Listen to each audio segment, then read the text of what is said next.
Hi, my name is Josh Del Rio, and today I will be discussing the various flexibility assessments. We will begin by explaining the Canadian trunk floor flexion test. Remember, before beginning any flexion assessment, you must first begin with a 5 to 10 minute aerobic workout, followed by some flexibility stretching. Remember to avoid any jerky movements during your entire warm-up session. The Canadian forward flexion test measures the flexibility of the lower back and the hamstrings. When you are ready, you reach forward as far as possible while exhaling and hold the final position for at least 2 seconds. The assessment must be completed a total of 2 times and make sure the knees are not bent at all when performing the assessment. The assessment is also measured in centimeters. The best of the 2 scores will be used and finalized in order to categorize the subject. My final measurement was 35 centimeters, but remember you have to subtract 3 centimeters from the final value in order to obtain the category in which you're in. With a final score of 32 centimeters, it places me within the good category because I am also a male and I am 22 years old. The next test that will be explained is the YMCA sit and reach test, which also measures flexibility in the lower back and the hamstrings. Sit down with legs extended about 10 to 12 inches apart and place a yardstick between them. You then measure about 15 inches from the start of the yardstick and place a duct tape line across the yardstick. This is where the heels of the feet should be placed in order to perform the assessment. Once you are ready to begin, you then again stretch out as far as you can, keeping knees unbent and placing one hand over the other in order to reduce the tendency to lean to one side.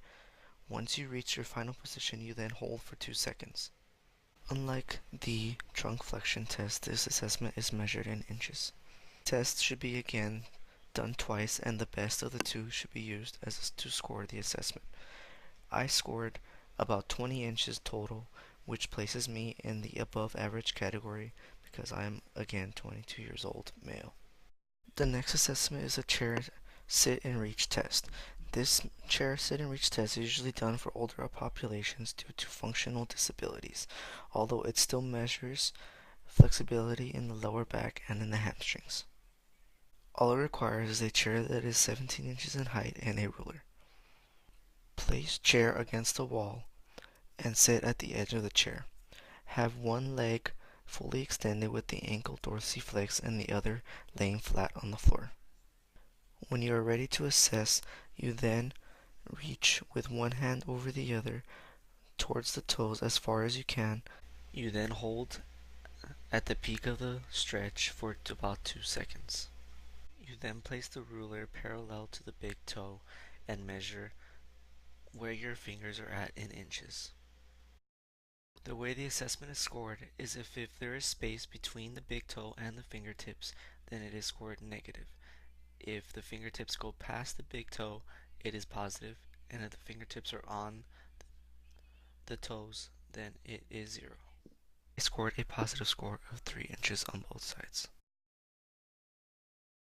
The last assessment we will be discussing is the Thomas test, which is an assessment that tests the hip flexors in both men and women. To begin the assessment, you lie down in a supine position. The leg that you are not testing gets brought up to the chest while the other remains straight and with a contact with the floor. If throughout this movement the leg that is being tested stays in contact with the floor, then the hip flexors in that leg are considered to be flexible.